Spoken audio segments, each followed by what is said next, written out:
I should be writing number 408 for the week of May 1st, 2019. Well, I should be writing. I should be working on my craft. I should be writing. I should be submitting my next draft. But I'm sitting home watching Doctor Who. Hi there. Welcome to I Should Be Writing, the podcast for wannabe fiction writers. I'm your host, Mur Lafferty. And today is not a discussion on all the things I'm procrastinating on, but it's actually about things I've learned. See, I've been playing a lot of Stardew Valley. And this is going to be mostly about character development. But if you haven't played, I'm just talking about characters. And if you have played, well, there might be some spoilers. Essentially, I've been going through a couple of playthroughs and marrying different people. And I realized after several hours of doing this that the person I like the best so far is Shane, the abrasive drunk. And when you start out, you meet people, and of course, it's programmed to, treat you a little standoffish to start out with, because, you don't embrace a total stranger. And as you get to know them, by talking to, or pretty much giving them presents, they will warm up to you, and you will have little plot points throughout their lives. Or plot points to get to know them better. Little issues or experiences they have. For example, there's the cute goth boy, Sebastian. And being the plain girl who never had the guts to go after any cute goth boys, but admired them from afar, I, of course, wanted to digitally date him immediately. So I realized that the rom-coms are always wrong, only this game is a little bit more like reality in some ways than it is like a rom-com, because the sexy, mysterious, brooding guy turns into brooding guy as you get to know him better. And then he opens up to you a little bit, but all you learn is that he really wants to go to the city and likes to ride his motorcycle. So when you marry him, he moves into your house, and then he says things like, "I need to be by myself today," which I can respect, except that because it's a farming game, I get up at 6 o'clock and I run around the town, or I farm, or I fish, or I mine until about midnight. So he's alone all the time. And then when he needs time alone, he walks through the town. And I go up to him and I try to say hi, and he doesn't say anything to me. Not even hello. Not even a reminder. This is my alone time. And this was the happy marriage. So, I was getting more and more disenchanted.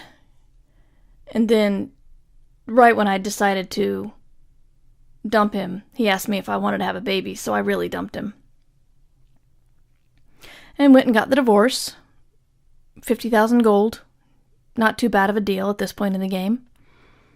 And then I went for the guy who I initially called Fabio, because has long flowing hair. Long flowing gold red hair. He talks about his hair a lot.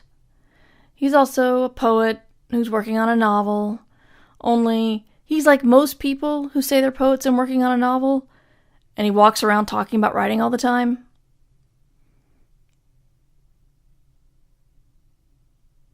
But he's pretty, he's poetic.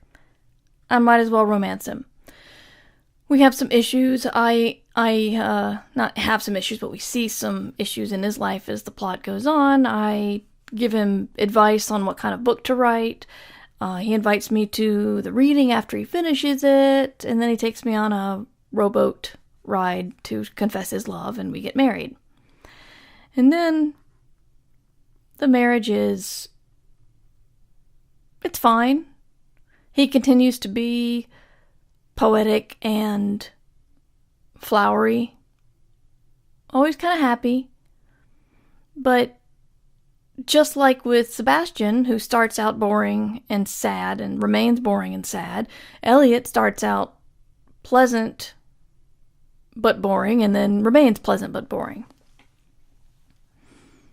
Now Shane is the guy who you see get out every morning and walk over to the grocery store. And whenever you try to say hello to him, he's like, "Why are you bothering me? Go away. Get out of my face. I don't know you." Real charmer. He's also got he's not even attractive. He's got the 5 o'clock shadow of somebody who, like, got up late, ran to work without shaving, while nursing a hangover and hoping that you don't smell the fact that he's got whiskey in his coffee. And he's just abrasive and a jerk. But because I enjoy seeing the little plot points, I went ahead and started giving him beer, which made him really warm up to me, because that's one of his favorite things, is beer. So, but with Shane, as you go through his little plot points, you talk to him and he's kind of depressing and gives you a beer. And then later you find him drunk, collapsed, fall down drunk on the edge of a cliff around with a whole bunch of beer cans around him. In the next one, you find him drunk at home yelling at his goddaughter. And it's like, this guy is messed up. And you think, well, maybe I don't need to be friends with him anymore. This is trouble. This is a very dark part of the game. But then the next day he comes over and he's like, "I'm sorry you had to see me that way. I want to thank you for taking care of me, and I'm going into the city today to get help." So then when he comes back, and of course he comes back immediately because game time. But when you next have a plot point with him, he's helping his aunt, who he lives with her farming. She raises animals, so he's raising chickens. And he has, a focus in his life, and he likes chickens. And at this point in the game, you unlock the ability to buy blue chickens, which is great and unexpected. And the only thing that's a little weird about Shane's storyline is it sort of implies that alcohol is the symptom, not the cause of his problems, which also implies it's not addictive.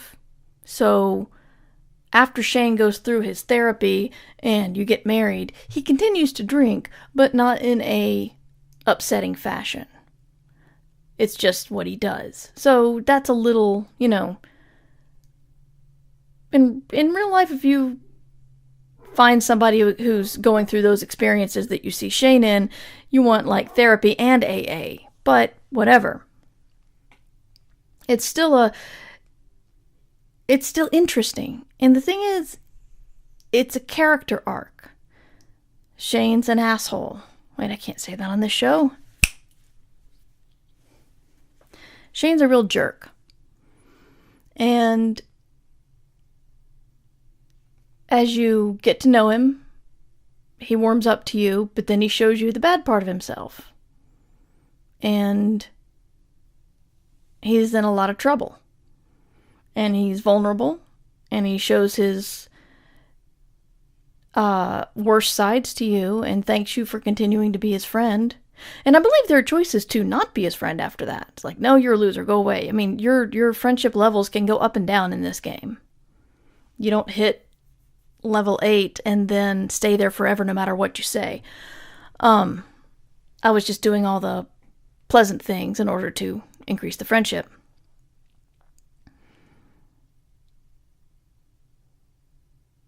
The thing about it is Elliot or Shane changes. And that's what makes it interesting. Sebastian starts out brooding and boring and ends up brooding and boring. Elliot starts out poetic and boring and ends up poetic and boring. Shane starts out abrasive, then he's fall down drunk, and then he's happy with chickens.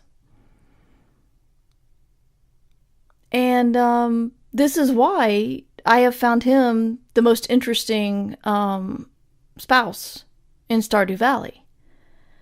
And it's that classic, a lot of beginning writers want to be kind to their characters because they love their characters. But the reason why we put our characters through so many terrible things is because we want to show off how they react to get out of it.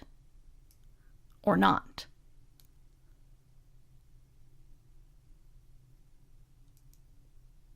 And it makes me wonder, the writing in this game is just interesting because it is so nuanced and interesting with Shane, while the other two guys, not so much. There are lots of other romances to do. From what I've seen from videos online, I don't know if any of them interest me enough, although I know hardly nothing about the doctor or the woman who talks a lot about foraging food. There's one male and one female who are spectacularly stupid, and they say spectacularly stupid things, and they revel in their own appearance. I mean, Elliot likes his hair, but Shane likes his hair, talks about how other people likes his hair, says he would cut it off except the girls like his hair, and then he says he got new sneakers and he could have donated the old ones, but he threw them away because it weirded him out to think that somebody else... Shit. I don't know if I said Shane or Alex, so let's edit this.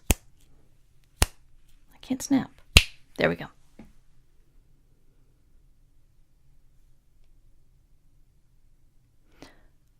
So there's a woman, Haley, and a man, Alex, who are both mind-bogglingly stupid and revel in the stupidity and their shallowness and their love of their looks and of